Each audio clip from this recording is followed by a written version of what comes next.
నమస్కారం. డిటివి యాజమాన్యం తరపున ప్రేక్షకులకు, సిబ్బందికి సంక్రాంతి శుభాకాంక్షలు.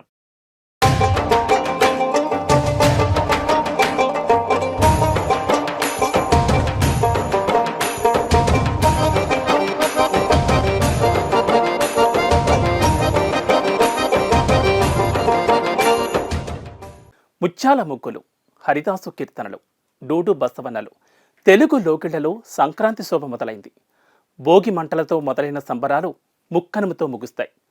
మొదటి రోజు భోగి, రెండవ రోజు సంక్రాంతి, మూడవ రోజు కనుమ, నాలుగవ రోజు ముక్కనుమ.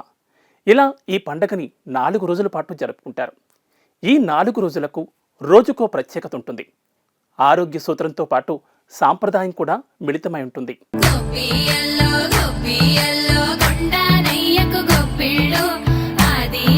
భోగి పండుగతో సంక్రాంతి సంబరాలు మొదలవుతాయి. సూర్యోదయం కంటే ముందే నిద్రలేచి గజగజ వణికే చలిలో భోగి మంటలను వేస్తారు. ఆ మంటల్లో పాత వస్తువుల్ని వేయడం అనాదిగా వస్తున్న ఆచారం. ఉన్న కీడంతా తొలగిపోయి మంచి రోజులు రావాలని, అందరికీ మంచి జరగాలన్న ఉద్దేశంతో భోగి మంటలను వేస్తారు. ఇంట్లో చిన్నపిల్లలు ఉంటే వారికి భోగి పండ్లు పోస్తారు. భోగి పండ్లు అంటే రేగు పండ్లు, పూల రేకులు, చిల్లర నాణేలు, చెరుకు ముక్కలు కలిపి పిల్లల తలపై పోసి అక్షింతలు వేసి ఆశీర్వదిస్తారు. రేగి పళ్లను పిల్లల తల మీద పోయడం వల్ల శ్రీమన్నారాయణుడి దివ్య ఆశీస్సులు లభిస్తాయని భావిస్తారు. ఇలా చేయడానికి ఓ కారణం ఉంది. పురాణాల ప్రకారం భోగి పండుగ రోజునే బదిరా వనంలోని శ్రీహరిని పసిబాలుడిగా మార్చి దేవతలందరూ రేగు పళ్లతో అభిషేకం చేశారట. అప్పటి నుంచి చిన్నపిల్లలకు ఇలా పూలు, భోగి పళ్ళు పోస్తారు. దీనివల్ల వారు ఆరోగ్యంగా ఉంటారని చాలా మంది నమ్ముతారు.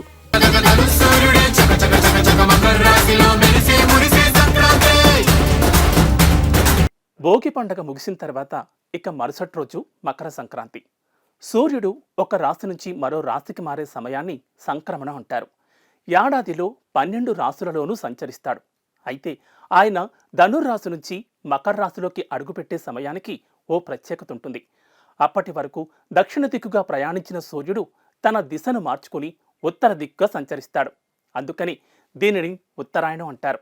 సూర్యుడు ధనుర్రాశి నుంచి మకర రాశిలోకి ప్రవేశిస్తాడు కాబట్టి దీనిని మకర సంక్రమణం లేదా మకర సంక్రాంతిగా పిలుస్తారు. ఈ ఏడాది జనవరి 15న మకర సంక్రాంతి జరుపుకుంటున్నాం. ఈ సమయంలో ప్రతి ఒక్కరూ తమ సామర్థ్యం మేరకు దాన ధర్మాలు చేయాలి. ఇలా చేయడం వల్ల శుభ ఫలితాలు వస్తాయని నమ్మకం. కొత్తగా పెళ్లి చేసుకున్న వారు బొమ్మల నోము, సావిత్రి గౌరీ వ్రతం చేస్తారు. మరికొందరు మకర సంక్రాంతి రోజున తమ పూర్వీకుల ఆత్మశాంతి కోసం తమ సామర్థ్యం కొద్దీ దాన ధర్మాలు చేస్తారు.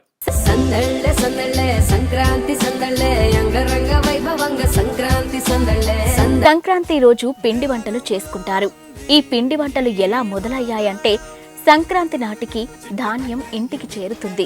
కానీ కొత్త బియ్యంతో ఎవరూ అన్నం వండరు. అప్పుడే పండించిన బియ్యంతో వండిన అన్నం తింటే అజీర్ణం చేస్తుంది. అందుకే వాటిని నానబెట్టి పిండి ఆడించి బెల్లం పాకం పట్టి అరిసెలు వండుతారు. అలాగే పాలు పొంగించి కొత్త బియ్యంతో పరమాన్నాన్ని వండుకుంటారు. ఇలా కొత్త బియ్యంతో తయారు చేసిన వంటకాలు తినడం వల్ల అజీర్ణం కూడా చేయదు. అలాగే కొత్త బియ్యంతో వండిన పిండి వంటలను భగవంతుడికి నైవేద్యంగా అర్పించడం వల్ల పంట సక్రమంగా చేతికి అందినందుకు ఆ దేవుడికి కృతజ్ఞత తెలుపుకుంటారు. రైతులు మకర సంక్రాంతి రోజు చాలా మంది సముద్ర నది స్నానం చేస్తారు. మకర సంక్రాంతి రోజునే భగీరథుడు తన తపస్సుతో ఆకాశం నుంచి గంగమ్మను భూమిపైకి తీసుకొస్తాడు. గంగమ్మ భూమిపైకి అడుగుపెట్టిన ఈ పవిత్రమైన రోజున గంగా నదిలో లేదా ప్రవహించే నీటిలో స్నానం చేస్తే పుణ్యఫలాలు పొందుతారని విశ్వాసం. తమ పూర్వీకులకు తర్పణం సమర్పించేందుకు భగీరథ మహర్షి గంగమ్మను భూమిపైకి ఆహ్వానిస్తాడు. తన ప్రతిపాదనను అంగీకరించి మకర సంక్రాంతి రోజునాడు భూమిపైకి వస్తుంది గంగాదేవి. అందుకే ఈ రోజున మకర సంక్రాంతి పండుగను జరుపుకుంటారు.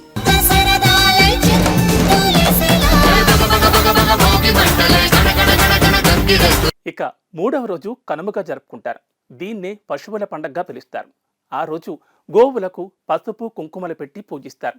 వాటికిష్టమైన ఆహారాన్ని పెడతారు. సంవత్సరంలో మిగిలిన రోజులన్నీ తమతో పాటు కష్టపడి పనిచేసిన ఆవులను, ఎద్దులను, బర్రెలను పూజించి ప్రేమగా చూసుకునే రోజు ఇదే.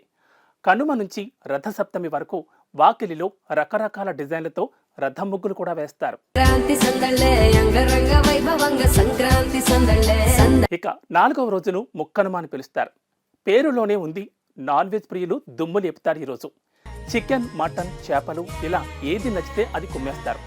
కుటుంబం, బంధుమిత్రులతో కలిసి తిని ఆనందిస్తారు. పండగలోని మొదటి 3 రోజులు శాకాహారం తింటారు. దీని వెనుక కూడా ఒక శాస్త్రీయమైన సాంప్రదాయం ఉంది. ప్రకృతిలోని మార్పు వలన శరీరంలో కూడా మార్పులు జరుగుతాయి.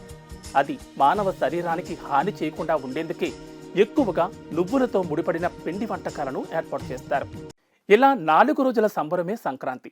ఇక ఆటలు, పాటలు అది వేరే లెవెల్లో ఉంటాయి. కోనసీమలో అయితే కోడిపందాలు, ఎద్దుల పోటీలు, రికార్డింగ్ డాన్స్లు అబ్బో రచ్చరచ్చే ఉంటాయి. ఎక్కడెక్కడో సెటిల్ అయిన వాళ్ళంతా ఓళ్లకు చేరుకుంటారు. 4 రోజులు ఫుల్గా ఎంజాయ్ చేస్తారు.